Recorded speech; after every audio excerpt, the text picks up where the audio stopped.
With quite a bit of thickening of the bone around them, suggesting that there was something which has made this bone grow irregularly. And the likeliest thing would be something like a clubfoot, what we call talipes. But whether this was a selective surgery of the foot... So it could have been amputated? It could have been amputated as part of an abnormal foot. And what Brian found in the hospital waste lying next to the bone was another revelation. Roughly 3 inches away from the heel bone is a clump of seeds, a combination of 3 toxic species of plants: black henbane, hemlock and opium poppy. They are brought together for only one purpose. This is a specialised anaesthetic, rendering someone free of pain throughout surgery while amputation went on. When we accuse medieval medicine of being dangerous, it's worth bearing in mind that today in the United States, more people die of medical mistakes each year than from road accidents, breast cancer and AIDS combined. We like to believe the Middle Ages was an age of superstition and ignorance. We even cling to total falsehoods to support that belief. Take geography. In the Middle Ages, they thought the Earth was flat. It's a well-known fact, except that it's a fact that was made up in the 19th century.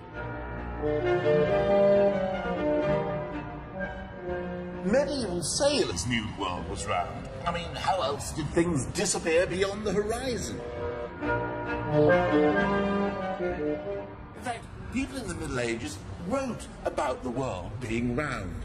Here's Roger Bacon. The curvature of the Earth explains why we can see further from higher elevations.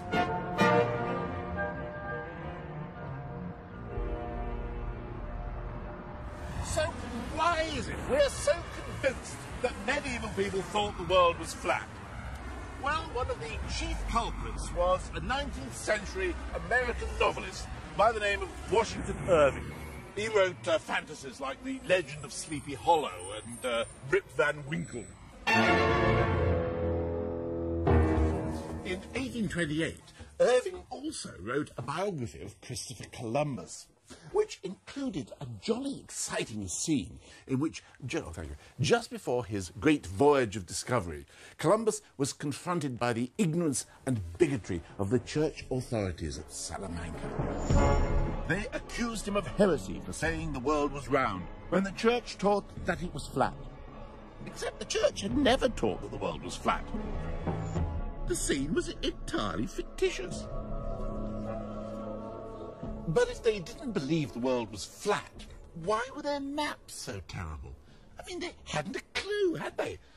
Look at this, they've got Jerusalem here in the middle, like a bullseye. They've got Rome down there. Up there they've got Noah's Ark.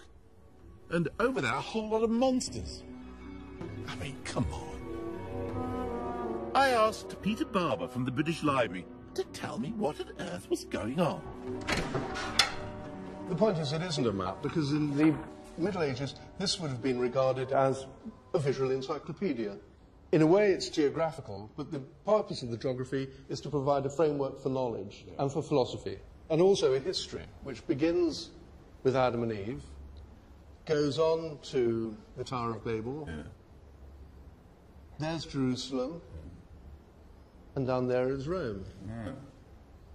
As in another level, it's also the history of the past, including the history of Alexander the Great, who accounts for these weird creatures here. These are the people whom Alexander the Great in legend is supposed to have encountered.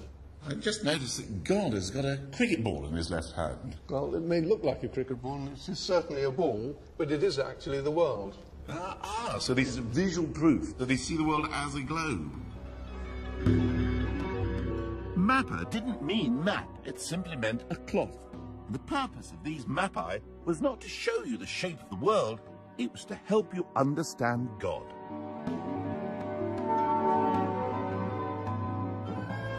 The people who needed geographically accurate maps were mariners, and they had them. This chart dates from the 13th century, although we have no idea who drew charts like this or even how they were made. they're a bit of a mystery. Washington Irving's fantasy of Columbus and the bigoted churchmen also panders to another major misconception, and that is the idea that it was the medieval church that suppressed knowledge and that persecuted those who sought to extend the boundaries of science. In fact, throughout the Middle Ages, scientific experimentation was carried out by churchmen and with the blessing of the church. Roger Bacon was a friar, often writing for the Pope.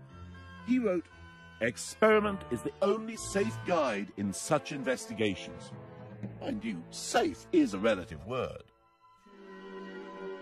In the 11th century, a monk at Malmesbury Abbey by the name of Elmer one day fitted himself out with a pair of wings and jumped from the high tower. His flying machine carried him a full 200 yards before he crash-landed, breaking both legs. When Elmer lay in bed recovering, he told the abbot he knew what had gone wrong. His flying machine needed a tail. The abbot forbade him to take the experiment any further, and manned flight was put on hold for 900 years. Men of the church were forever exploring new boundaries of knowledge in every conceivable sphere of human activity.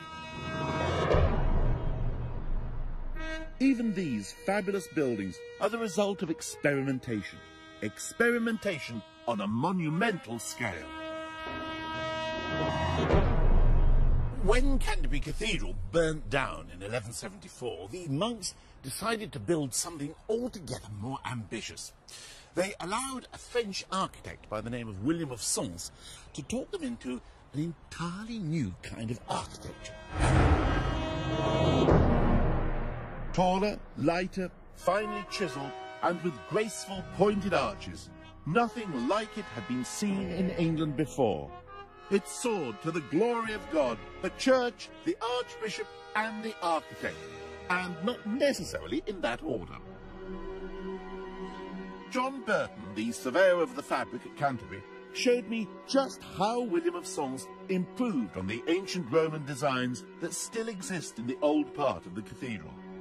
See, what we're in at the moment is rather dark and dank sort of area, really, and that was caused by the fact that this is Romanesque architecture. It's very simple, very basic architecture, based on the semicircular arch. It's very shallow, and it's pushing a lot of weight down. And so the walls have to be extremely thick to counteract that. And these thick walls, of course, do not allow large window openings. And what William of Sens was coming up with was a way of overcoming that problem. He's being pushed by the theologians as well. They were saying God is light. Yeah. Let's see what we can do, how we can bring light in, and actually worship in a very light, bright space. And so what they did, they tried to experiment with this and see how they could make the structure thinner and strong. And to do that, they actually put curtain walling up, really. It's the early curtain walling, and brought the light in. And this is what we call the Gothic. The Gothic, yes.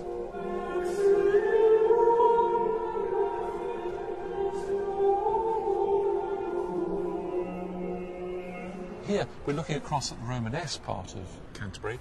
It's just a very heavy mass. If you look at the tower, you'll see that's just a heavy mass of masonry coming straight down to the ground. And the openings are relatively small to the space. And if we look across here, you can see the solution to the problem, the flying batteries. In that roof above are the vaults, which have loads forcing outwards, just pushing out. And the flying batteries, or at right angles to the main wall, is pushing back, not letting it collapse. So the structural development here is opening up the wall and giving some beautiful, beautiful shapes inside, and massive amount of light. And this at the time was just revolutionary. Oh, totally revolutionary. It was the great new architecture.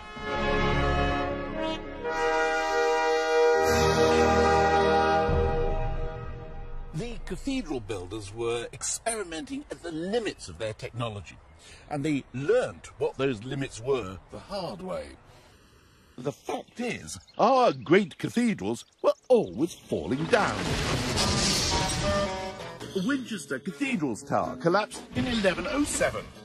Gloucester Abbey, 1170. Lincoln Cathedral, 1237. St David's 1220, Ely 1322, St Albans 1323, York 1407, and Ripon 1450. Of course, the Church's motive wasn't pure blue skies research. Like a lot of modern science, there were often economic or political imperatives behind the pursuit of knowledge. Take the Abbot of St Albans here in 1323. He undertook one of the most ambitious engineering projects of his day.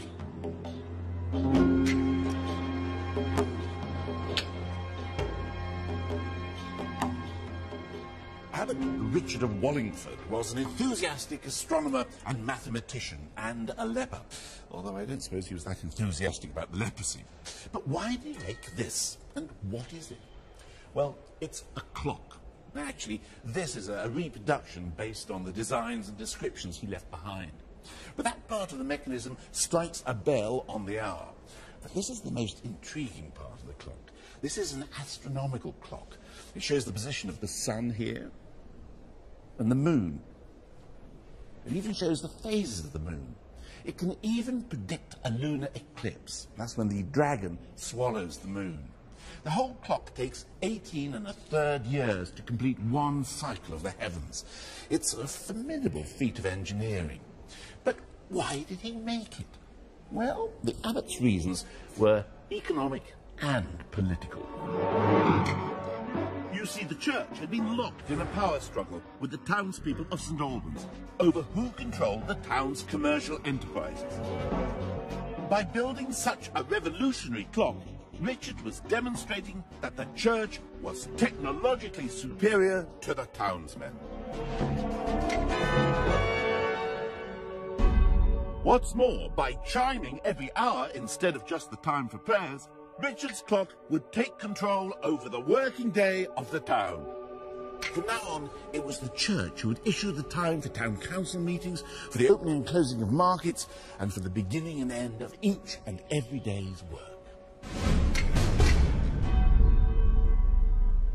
This was God's universe made visible. Nowadays, we assume that science and religion are poles apart. But the medieval church was not opposed to science. It wanted to use it. After all, since the Bible contained the truth, how could the church be threatened by understanding the truth better? It was only later, in the time of Galileo, that the Vatican became frightened of science. Newton, who was obsessed with alchemy and interpreting the prophecies of the book of Revelation, was no more rational than the alchemists who, with their experiments, sought to uncover the truth hidden in nature. It was their understanding and their explorations which became the very foundation of modern science. Back in the 13th century, Roger Bacon recorded the things he foresaw in the future. Great ships, guided by one man, that will move with greater swiftness than if they were full of oarsmen. A carriage which will move with inestimable speed and without the help of any living creature.